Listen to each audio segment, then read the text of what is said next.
ये आज का हमारा टॉपिक है, वो है सिंपल एयर रेफ्रिजरेशन सिस्टम। इस रेफ्रिजरेशन सिस्टम का प्रयोग सामान्यतः एयरक्राफ्ट में किया जाता है, ठीक। और इसके जो अवयव होते हैं वो हमारा होता है कंप्रेसर होता है, गैस टरबाइन होता है, हीट एक्सचेंजर होता है, कूलिंग एयर फैन होता है, कूलिंग टरबाइन होता है, ठीक। और समझते हैं ये सिंपल एयर रेफ्रिजरेशन सिस्टम का किस तरह वर्क करता है। तो देखिए हमारे हो गया एम्बियंट एयर, जो एटमॉस्फेरिक टेम्परेचर पर आता है, यानी जो वातावरण में एयर उपस्थित होता है उसे बोलते हैं एम्बियंट एयर, ठीक। ये एम्बियंट एयर हमें आता है रैम में। रैम आने के पश्चात ये रैम जो होता है इसका टेम्परेचर और प्रेशर बढ़ा देता है, ठीक। और ये रैम एयर पुनः आता है कंप्रेसर में।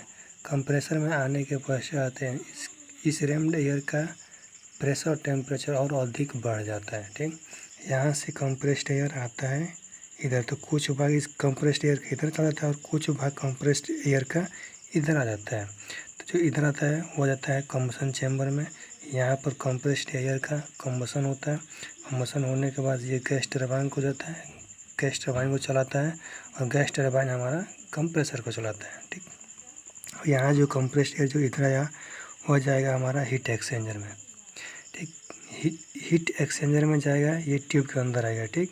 कंप्रेस्ड एयर हमारा ट्यूब के अंदर आएगा, इसका टेम्परेचर और प्रेशर अधिक रहता है। ये जो हमारा एम्बियंट एयर आता है वो हमारा आता है इसमें हीट एक्सचेंजर में। और चूँकि एम्बियंट एयर ये जो कंप्रेस्ड एयर है इसकी तुलना में ठंडा होता है, तो इस कंप्रेस्ड एयर का ऊष्मा कुछ ऊष्मा हमारा एम्बियंट एयर ले लेता है और एम्बियंट एयर हमारा इस रास्ते से होते हुए यहाँ पर कूलिंग एयर फैन में आता है। यहाँ कूलिंग एयर फैन को चलाता है। कूलिंग एयर फैन शाफ्ट से टरबाइन में जुड़ा होता है और टरबाइन चलता है, ठीक। ये तो हमारा एम्बियंट एयर आ गया। और ये जो कंप्रेस्ड एयर आता है वो अब ठंडा हो गया होता है, कुछ ठंडा हो गया होता है और ये ठंडा कंप्रेस्ड एयर जाता है हमारा कूलिंग टरबाइन में। कूलिंग टरबाइन में इसका एक्सपेंशन होता है और यह और अधिक ठंडा हो जाता है और अधिक ठंडा होने के बाद ये हमारा केबिन में चला जाता है।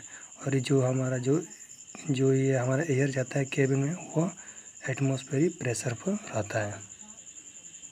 अब इस प्रोसेस को हम TS डायग्राम में समझते हैं। देखिए TS डायग्राम, जो वर्टिकल लाइन है वो हमारा टेम्परेचर शो करता है और जो हॉरिजॉन्टल है वो हमारा इंट्रोपी शो करता है।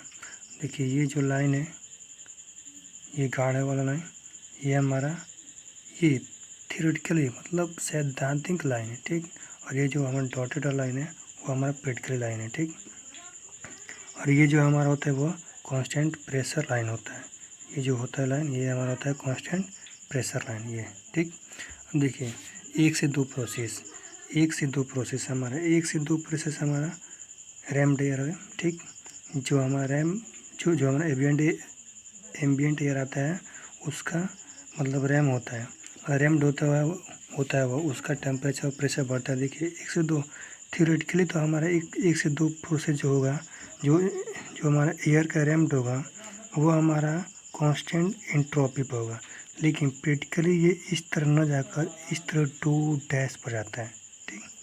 अब यहाँ से हमारा आता है कंप्रेसर में एयर आता है, रैम्ड एयर हमारा कंप्रेसर में जाता है।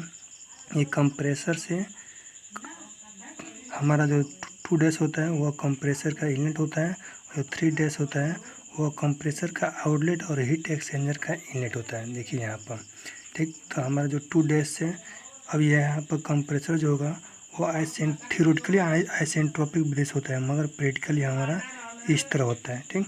यानी 2 से हमारा 3 तक होता है ये प्रोसेस, मतलब कंप्रेशन प्रोसेस। अब यहाँ से वायु कंप्रेस्ड एयर आता है हीट एक्सचेंजर में, यानी प्रोसेस 3 से, यानी 3 से हमारा 4 तक यहाँ पे हीट एक्सचेंजर में। यहाँ पर देखिए यहाँ पर टेम्परेचर इसका डाउन हुआ है, यानी इसका कूलिंग हुआ, ठीक। कूलिंग होने के बाद ये हमारा 3 से 4 प्रोसेस होता है और यहाँ से हमारा जो ठंडा हुआ एयर है वो जाता है कूलिंग टरबाइन में, यानी 4 से 5 प्रोसेस होता है वो हमारा कूलिंग टरबाइन में होता है, 4 से 5।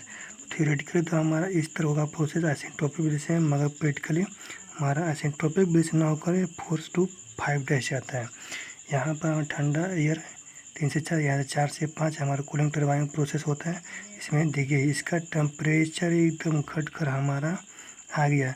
ये हमारा एम्बियंट एयर का टेम्परेचर था और ये हमारा जो कूलिंग टरबाइन से जो हमारा एयर निकलता है उसका टेम्परेचर, यानी एम्बियंट एयर की तुलना में इसका टेम्परेचर कम है, यानी इसकी तुलना में यह हमारा ठंडा हवा निकलेगा। यहाँ से केबिन में हमारा ठंडा हवा निकलेगा।